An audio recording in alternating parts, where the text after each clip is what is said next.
Hey, you guys, welcome back. We are so excited to have you. We are here with an amazing friend of mine and a special guest, Matt Fornito. And if you and I haven't met, I'm Karen Mayer Cunningham, special education boss, training everyone that sits at the 504 IEP table to navigate and negotiate successful student outcomes. So I'm so excited to bring the great Matt Fornito to you. I had the opportunity last fall to see him speak, and I was just floored. And I think I ran up to him and said, I'm not really sure what you do, but I need you to help me. So his specialty is many things. He is a keynote speaker. He's been in technology, and he spent the last 2 decades as a catalyst for transformative change, combining his fervor for confluence of psychology, technology, and AI to empower and educate. At the heart of his work is a relentless drive to unlock the AI potential within organizations and individuals alike. As a consultant for over a decade, he not only built two firms, but was winning the NVIDIA Partner of the Year award, where he acted as the partner chair. He's also served on some of the leading Fortune 500 companies, helping them to accelerate their AI journey through strategic roadmaps leading to tangible business outcomes.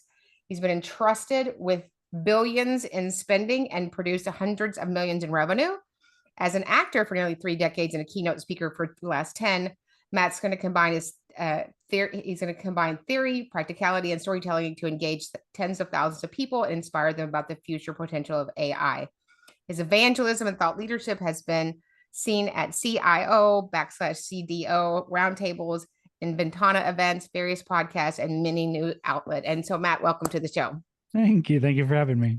Yes. So, did I traumatize you when I just ran up to you in November and I said, I need you to help me? No, I liked it. One of the things that I am good as a business owner is knowing what I'm good at, and everything else, which for most people is most things. I've really learned over the years to invest in great partnerships and delegate. And so, kind of tell us what you do. I think that there's much concern and I think a lot of fear mongering around AI. And as I say in my keynote speech, I'm not worried about AI, artificial intelligence, because I'm authentic intelligence. And so, kind of tell us about how you came to be an AI. You just woke up one day and you're like, I think I'm going to do this. Yeah. Well, I mean, we could talk about like the semantics of how long AI has existed since the 50s, but like in reality, AI has been around 1 to 2 decades, at least in regards to like what people think of as AI. So when I was in school, like that wasn't a thing that you could do. I thought I'd go into psychology and be a therapist. Then I realized people don't really change. And then I thought, okay, I'll go into strategy management consulting.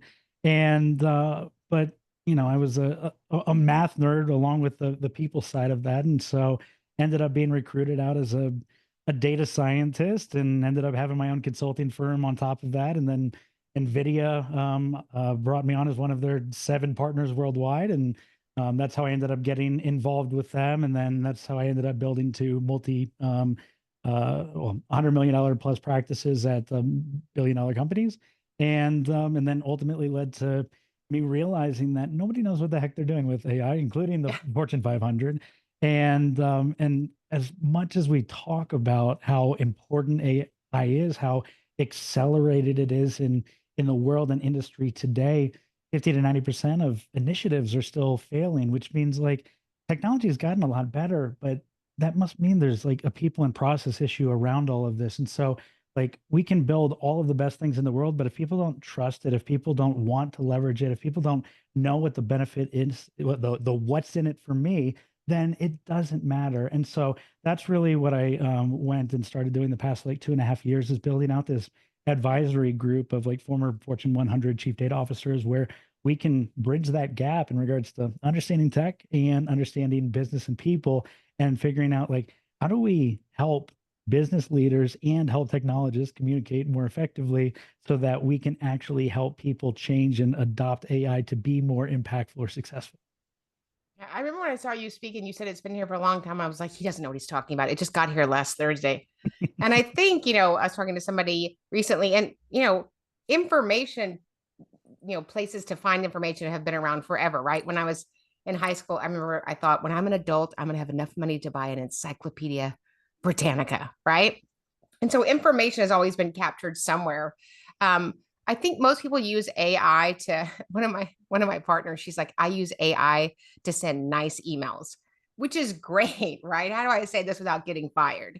Mhm. But obviously, you work with massive companies. But tell us how you work with people that might have a business, a boutique business. They're working on a project. They're working on a book. They're working on a concept. How could you come alongside them and help them? Yeah, I mean, I think it really depends on, what you're trying to accomplish because there's we'll call this like two sides of AI when we talk about a chat GPT or perplexity. Perplexity is the one that I love. And so on one side, it's going to be this search replacement. So Yeah, I grew up in I said Florida, but also Atlanta. And so Truett Kathy lived down the street. And so it's what time does Chick-fil-A stop serving breakfast, right? You use it to replace Google search, like starting off, right? Like, why right. does my tooth ache, right? And you can like interact with it and say, ask me any questions to help me figure out why my tooth hurts.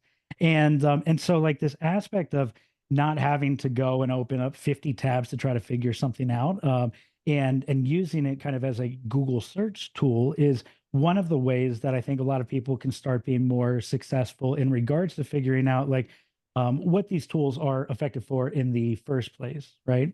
And then the flip side of that is when looking at how can you use these tools to be more effective or impactful, it's really dissecting whether you hire a consultant like us or you just do it yourself, understanding where do you waste time, where do you waste money, because like they're analogs, right? And so if it's like if I waste too much time doing something manually, is there a way that I can automate this or use AI or outsource it or whatever the heck it is?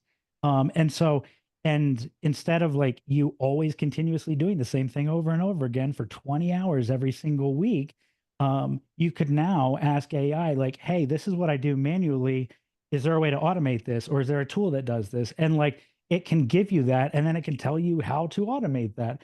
And so it can help you build that. And you might not be able to do it all yourself if you're not a technologist, but at the end of the day, you're accelerating like your career trajectory. And more importantly, you're freeing up your time to do the things that you actually love doing or are better at. And just like how you talked about before, we kicked this off, that you surround yourself with people that are bright or better at the individual things they do. That's what AI is. It's because it's compiled all of this knowledge from all across the globe for the entirety of human existence. And so it has little mini experts in anything that you want to be able to leverage for those insights. So whether that's marketing or special education or whatever that is, like you can use those insights so you don't have to go read 500 books behind you to Yeah. try to become an expert on something. You can start getting that information to point you in the right direction. Yeah, awesome. And so one of the ways that Matt's and I worked together and we're doing other things was which I didn't even know was an option. As some of you know, I have a book coming out in just a few minutes. It'll seem longer than a few minutes, but I've had this book for a while and people have this phrase, which I'm sure I said it. It's not true. It's sort of like people say I have a book inside of me. I also might have said I had shredded abs inside of me, but I don't have that. And so Matt and I are both part of another mastermind group that is a business group. And we're always working on 85 different things, where it's a podcast, a website, do this. And sometimes we have so many things on our platter. It's just something that I'm going to do. And if I hadn't had Matt come alongside with his brilliance and his technology and his giftings, it wasn't just technology, I would have still had the book in me and on some documents and on a video and this webinar thing. And so kind of, without, giving away the secrets to the to the to the treasure chest, kind of tell, and I don't even remember, I was just so excited when I met you, what you do when somebody comes along, because we're in a series about publishing your work and your books and leaving your imprint, whether it's social media, whether it's video content, or a continuity product like a book, so that somebody else can take your giftings and have them. So you remind me, because when I get excited, I don't remember things. I was just like, I knew Matt could help me. So for those of us that are watching and have a book inside of us, which everybody probably does, kind of help me remember how that conversation went, or what the fancy words you were used were, and how we got that product finished. Yeah. Well, so I think the reality is that everybody has a story inside of them, and it's there's so many people, my parents included, that are huge Apple fan children, right? And I wasn't, for the fact that like Apple wasn't inventive, right? Apple was a design recreator, and Steve Jobs was absolutely brilliant at it. But his Stanford 2012 commencement speech, one of the greatest things he said is that you can't connect the dots moving forward, only looking back. And so if Mm, you just assumed that you're going to do X, Y, and Z on your trajectory, you're going to study A, B, and C, and that's your life, and maybe you're one of the few lucky people who got to accomplish all that and yeah. didn't like get fired or reprimanded or whatever the heck it was, or have to change your career trajectory 10 times.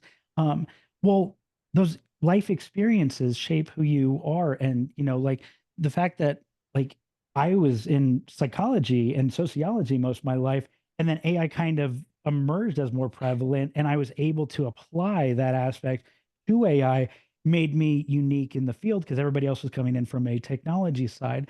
And Right. so everyone has their own unique perspective, and there's this also unique story that you have in regards to that. And I think if you have a story or a message that you want to get across, you certainly need to be able to identify what that actually means. Like what do you want this to be for the people that read this? Like, because you're not reading this to 100,000 people in an auditorium. Like, this is somebody in their bed that reads this, and you want to impact that individual. You might want to impact 100,000 of those individuals and get a New Yeah. York Times bestseller, but you want to impact that one individual. And so I think that a lot of people don't necessarily think through all of the different components of like, well, who is this ICP, right? This customer persona, and what do they care about, and what are their pains and needs, and then what am I trying to articulate, and what are the frameworks or behaviors that I want around all of that.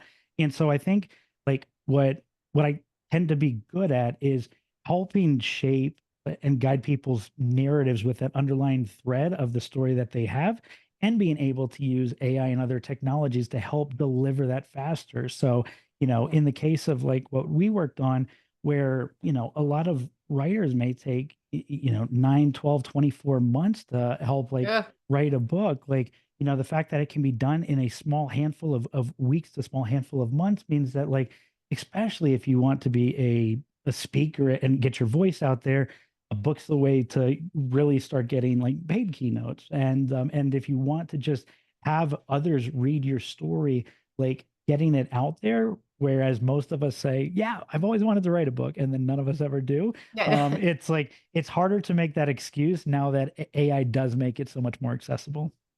Yeah. And I can't even tell you like what a godsend you were. A, that you're very kind and you're brilliant. I can tell because when you talk, you look up into your left quadrant, and my husband does that. I always say he's really smart and I'm really happy. They're two different things. And so your kindness with me as we walk through this process, because everybody is so different.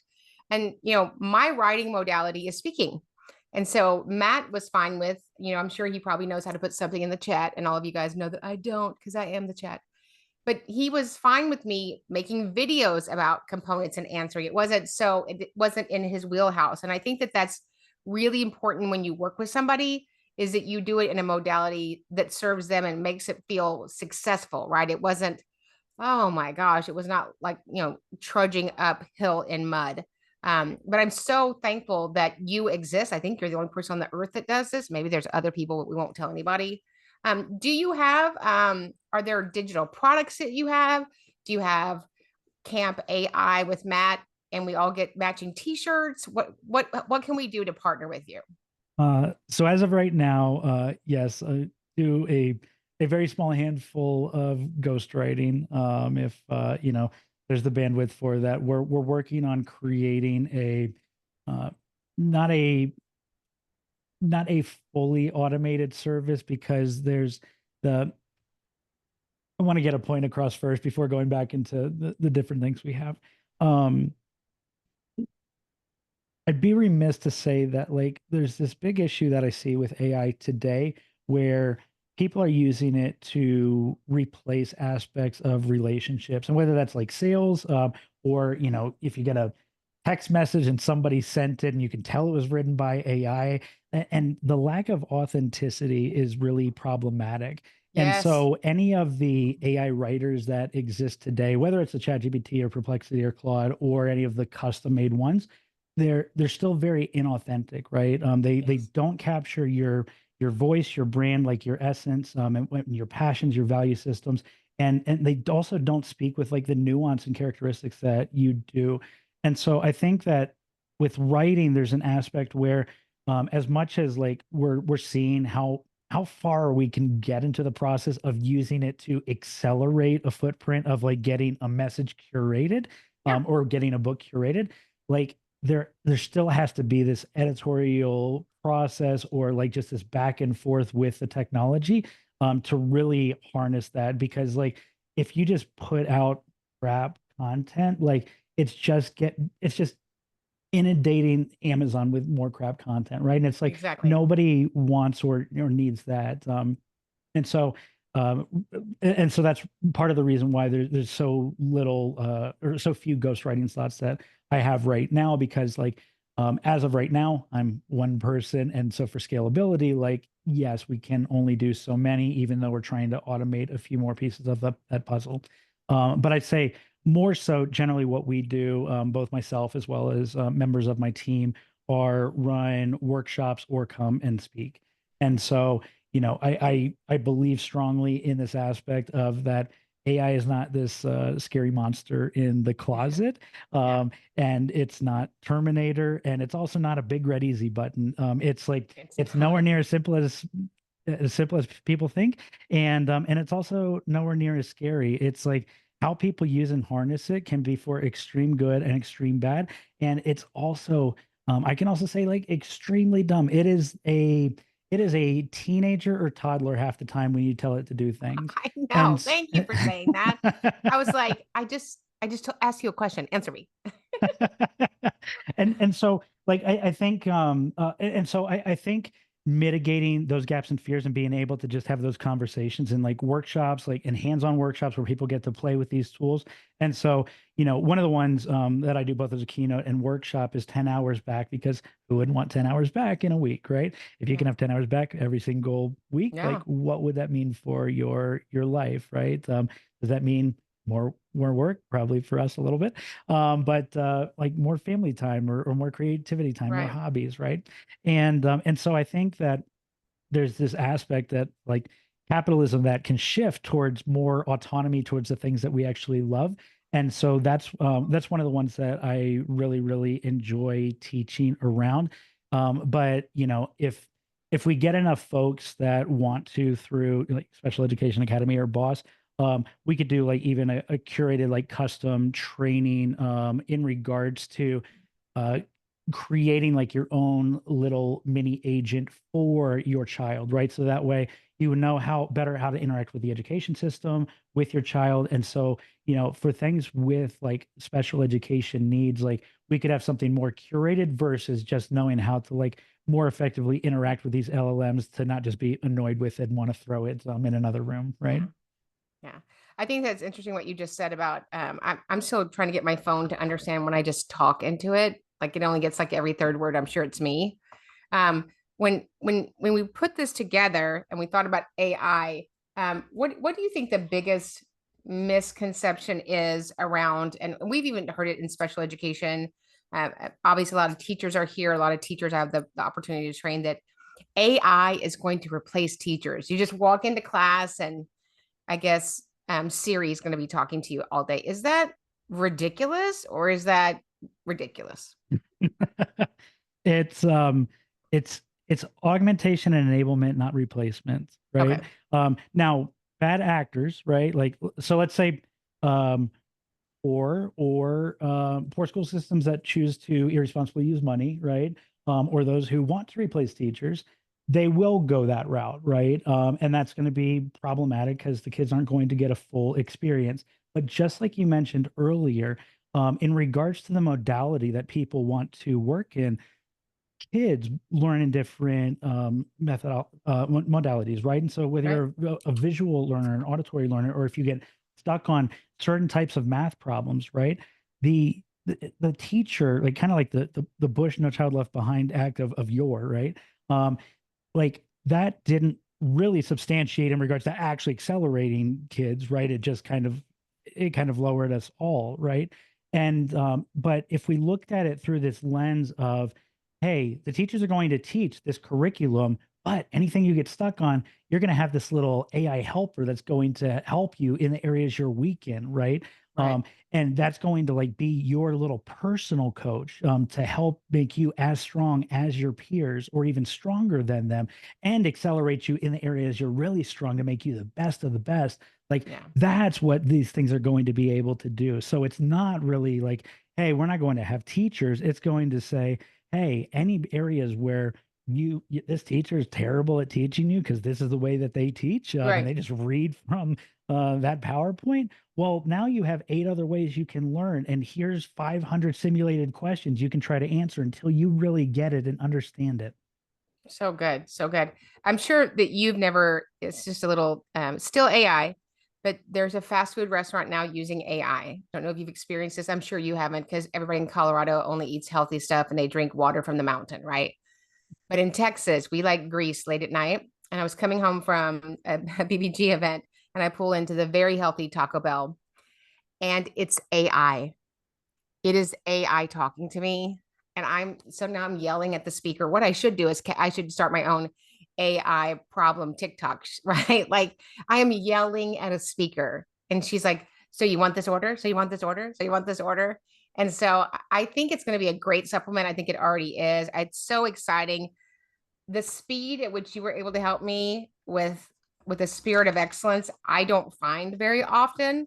And so thank you for doing what you do. Please don't stop doing what you do. Of course. So for people that, want to connect with you, they want to bring you in for their company, they're interested in workshops, are you helping them with a project, something they're doing, how would they connect with you? Yeah, we're the AI advisory group. So it includes the word the AIAG.com.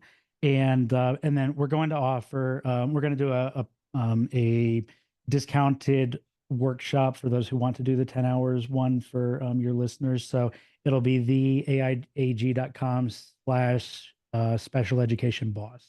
Okay. And then And so I'm sure you'll post that too, yeah, we'll but put those links and it'll be with the recording. So, and then like I tend to be really active on LinkedIn. I run a podcast with another organizational psychologist on Tuesdays called A to Z, the future of work, where we talk about we talk about Gen Z and Gen Alpha too, but also the older generations and AI and the everything in older between. generations, what he Yeah. meant was the mature, marinated generations. The retirees who have to figure out what this means for the future too. Yeah, Yes, yeah. retirees. I don't, does anybody get to retire? I don't think so.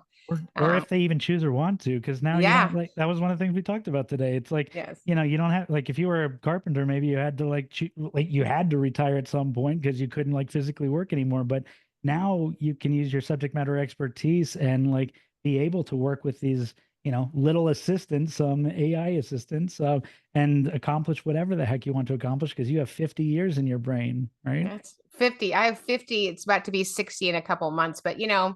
good thing I use good It's skincare. 20 for So you. yeah, yeah.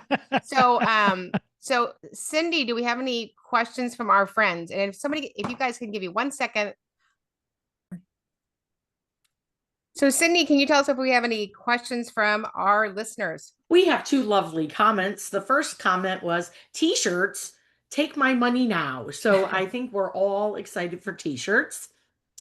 And the next one is I have been using AI to help me find where to look in IDEA to get specific information. It allows me to find those specific code numbers and quote them quickly. This is definitely helpful when Karen isn't next to you. I nicknamed my AI boss Karen. And That that's is what we have. awesome. That is awesome. If anybody else has a question, you can put it in the chat. Matt would be happy to answer. I can tell you about hairspray and Taco Bell, and he can tell you about all the smart stuff. Well, and yeah, and like that's one of the ones. Well, I think there's two pieces to fast food that are interesting to me.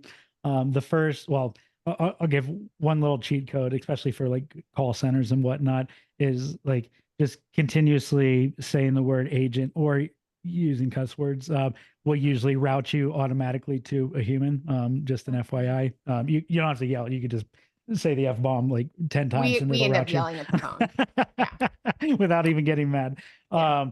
But I think there's an so you could do the same thing at Taco Bell, right? But I think like there's an interesting piece to that where service industry, right? Restaurant type jobs. I don't think they'll ever go away because we like that novelty of the experience of we don't know what's going to happen and talking to a random stranger. But like fast food, you might not really like you don't really care, right? About that. Like maybe a Chick-fil-A or something, but like, talk about you just like give me my food, like especially if it's like 1 a.m. at night. And so it's like I think that might be one of the first things to go to robotics. But I think the more interesting piece will be that for I think a lot of people in our generations, like those types of jobs were some of the first jobs that you had, and we're going to see like those entry level jobs AI and robotics will like replace or mitigate a decent number of those. So like job mitigation as a whole like won't really happen. Like there'll be a need for more and more teachers, right? But in Yeah. regards to like, do you need a fast food worker to hand you your food when a robot could do it? Not really, right? And so it's going to be like an interesting aspect of like how do 16-year-olds like get work experience or understand how to interact with like older adults, right? Yeah. If they don't have those types of experiences. Absolutely. Yeah. And listen, when I need extra cheese, I need to speak to a Taco Bell agent. We'll get it. Here's a question. It says, I've seen apps advertised that would quote unquote make a movie. If you tell it what it is about, will you speak to that? Yeah, there's three softwares right now, Sora and Google's Google just rebranded theirs a month and a half ago, and I forgot the new name. Those are the two most popular. Right now, they're only about 8 to 12, 15-second clips. And so in regards to like, if who do we want to go with? If George Clooney is your favorite actor and you want a full movie with George Clooney, like on the beach, you don't get it yet. Yeah. But if you wanted to create an ad for your company, like they are pretty darn good about that. It's just the continuity over the course of anything longer than 8 to 15 seconds isn't quite there yet. But in regards to like where this will be in the next 2 years, it's pretty darn wild considering how fast it's moved in the past two. Wow. What's the name of that again?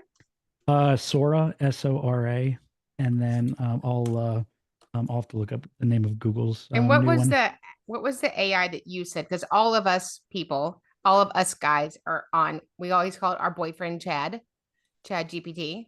But what's the one that you use? Perplexity.ai. Perplexity. So Perplexity, it uses Claude. So Anthropic's Claude, if you've heard of that, it uses ChatGPT. So it uses multiple models. And then based on what question you ask, it will automatically pick the best model. So you don't have to like go through all of the humdrum of trying to figure out what the best model is based on your question.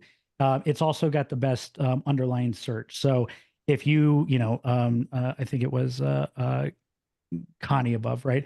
So Connie talking about being able to source information. Perplexity tends to be the best about that without hallucinating data. It still can, right? In regards to sourcing data, it's always good to be diligent and making sure that what you've looked up is accurate, right? Or whatever it curated is accurate. But Perplexity is by far the best in regards to that. I would like to say, as somebody that sits at IP meetings 500 times a year, there's a lot of hallucinating of data. Is that right, Cindy? Yes, ma'am. Maybe they have a severe case of AI infection. Oh, goodness. Yeah, it's been a human problem for a long time. Yes. Our next question says, Matt, how are you recommending AI for book writing? Is this an editing purpose or writing? How about help in getting published? Where is AI the best? Okay. So AI is really, really good in two things, structure and knowledge consolidation. So if you wanted to do an outline, and let's say a very, very thorough outline, not just like a 5-chapter high school essay, it's very good about that. And then if you wanted to have it really pull all intricate data and details in regards to that, or research in regards to each subcomponent of aspects of that outline, right? Of each component that you have for that outline, it could pull all that together. But in regards to the creative writing process, in regards to like your unique voice and brand voice and all of that, it's pretty horrific. So it takes a heck of a lot of manual work on my side to get that to go well. So it's better to like use it, and mind you, like you don't even have to be hyper structured in your thoughts to get structure around the thoughts. So you could literally record yourself for 10-20 minutes talking about a single topic and everything listing off in your brain, and then feed that into a transcription service or wherever you can get it transcribed, and then say like, create an outline around this because I want to create a book, right? And then ask it to perform additional research that will help support all of those arguments. And that's like how you would want to use that. But for the creative writing process, you generally are going to want to do manually, or like you have to get really, really good at understanding technical prompting. And then in regards to editing's, Karen actually introduced me to a colleague, editor friend, and she's technically progressive. She's had technical companies before, and she's worked with all of the major publishers in the past, and none of them are using AI today. They even ask if you have used AI when you go to try to ask if they'll be your book publisher. And so there's still a big reticence, I think, in the market today. Part of that is due to, are you stealing IP? Since we don't know all of the legal repercussions around everything yet in this realm. But I would say that it is still a very relationally driven market. So you, Karen, knows this extremely well, and I'm sure can answer better than I can. But basically, yes, you want to have a prognosis for how you want to go to market, and the more of a following or fan base that you have, and like they know that you have people that will buy your book, the more likely you are to get published. And that wonderful young lady is our next webinar tomorrow. So we have the great Matt today, and then the great Allie Trowbridge tomorrow, who's a publisher. So that will certainly be on that, so she can answer those questions. I do want to just jump in, even though it's off topic, but that's my middle name. Publishing is not selling the book, right? Publishers publish, right? And I think that people think, and I've been part of a compilation book and another book previously. I'm like, they will find my work. If you write it, they will come and buy it. Not true. It is not true, right? And so knowing the process, and even AI could help you with that. What are those steps to go from, I have a book, right? And how do I get it to the marketplace? I have people that just, I made a post about it. Oh, okay. Because if you're doing your work, which is so important, and you're sharing your story, you're sharing your passion, you're sharing your uniqueness, the problem that you solve, it doesn't do any good to be on a pallet in your garage. Nobody knows about how great your book is. And so it is a step process. It's a long process. But to do it right to completion is totally, absolutely worth it. Our next question is, what's your favorite AI, Matt? Perplexity is my first, and I use it every day. I use it way more than Google search. I have it, this button on my phone, it literally just goes to voice automatically, right? For Perplexity. And my second favorite right off the bat would be, I need to get a deal with them. They're called Fixer AI, Fyxer. I hate email. I hate it. You can reach me any other way. I'll respond to it, but I do it in waves. And they did two things really well. One is that they classify email not based on how Google does it with it's a promotion or an update, but they do it on do I need to respond to this? Is this an FYI meeting update, right? psychologically, they automatically categorize it using AI. But then if it's something you need to respond to, it will look at the thread of the conversation and it'll automatically write the draft for you. And you can just look and be like, yep, that's good. And you can send it Wow. or quick revise it. And the other one is that if you ever have emails that fall through the cracks because you send one and then like 2 weeks later, you're like, they never responded to me. They actually have one classification that's awaiting reply. And if somebody hasn't replied within a few days, it'll pop it back up and it'll automatically write a new draft saying, hey, I haven't heard from you in a few days, but still seeing what you think about that proposal. And so like, it's that nice piece about like what normally sits in your brain of all these things I have to do from an email. Now the technology is essentially holding on to that. Oh my gosh, I totally need that. I personally receive literally 100 emails a day. And I don't mean like, my blazers, which I don't want anybody to get rid of those emails. But because the business is big, right? We have partners and I abhor it. I just, oh, yeah. Mhm. Yeah. So I'm going to definitely use that. Our next question. I'm interested in creating a profile questionnaire that would be easily validated. How would that work? Um, well, without more information, I'll just give the high level on that since it came from Psych and we built a lot of those assessments. Uh, there's no guarantee that it will be statistically sound or scientifically valid in regards to a questionnaire, but in regards to, so like, let's say big five personality, right?